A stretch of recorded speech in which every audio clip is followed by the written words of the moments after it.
Good evening. West Midlands Police is to double the number of officers trained to carry taser guns to more than 1,400. The force is spending around £1 million on training and buying new double-shot devices which are capable of firing a 50,000-volt shock. Tasers use an electrical current which interferes with the body's muscular system, causing the person to collapse. The force first introduced tasers in 2005 to 130 firearms officers. Ben Godfrey reports. Officer with a taser, put the knife down, taser, taser. The taser now has a big brother, capable of firing twice in quick succession, delivering 50,000 volts. Called a double shot, it can target two suspects at once. There are barbs which penetrate the skin, causing temporary paralysis. But one officer told us the single-shot taser the police have been using for a decade has quite a high failure rate. So, more than 1,400 West Midlands officers will be trained on the upgrade. In an environment, of course, that faces raised terror threats, we know that our armed officers are the best resource to deal with that.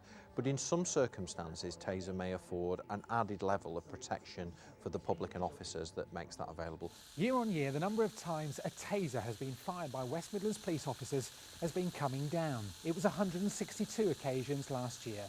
Even so, critics say there should be a safety review following a string of deaths across the UK. Dalian Atkinson, the former Aston Villa striker, died last summer.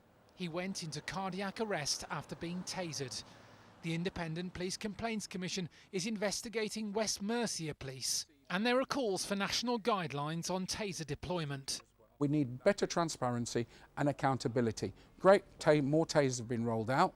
However, when they don't get things right, they need to be able to account to the public as a matter of urgency.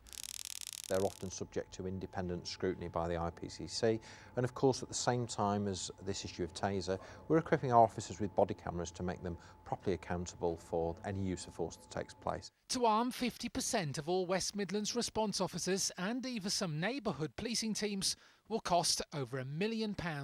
Can you afford the new equipment?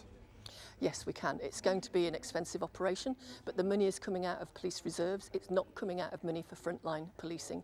Following recent terror attacks, there is no sign yet that police will be routinely armed on our streets, as some are calling for.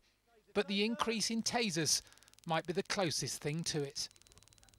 And Ben joins me now. So Ben, how often are tasers deployed? Well, I think the word deployment, first of all, is quite misleading. It simply means pointing the device at a suspect. So, for example, last year in the West Midlands, that happened on 854 occasions, but it was only fired 162 times. So the sight of that red dot on a suspect's body, or what's known as arcing, where they see the fizzing of those electrodes, is often enough for the suspect to surrender. Having said that, between 2013 and 2016, more than 20 complaints made about West Midlands Police deployments of taser were passed to the Independent Police Complaints Commission. Today, there's no mandatory referral required.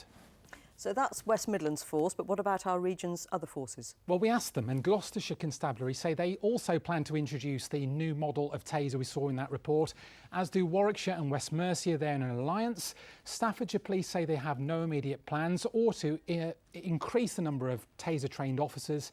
These new tasers were introduced and backed by the Home Office in March. It preceded the Borough Market and the Westminster terror attacks. They won't be here in the West Midlands for maybe 18 months as officers are still to be trained. OK, Ben, thank you for that.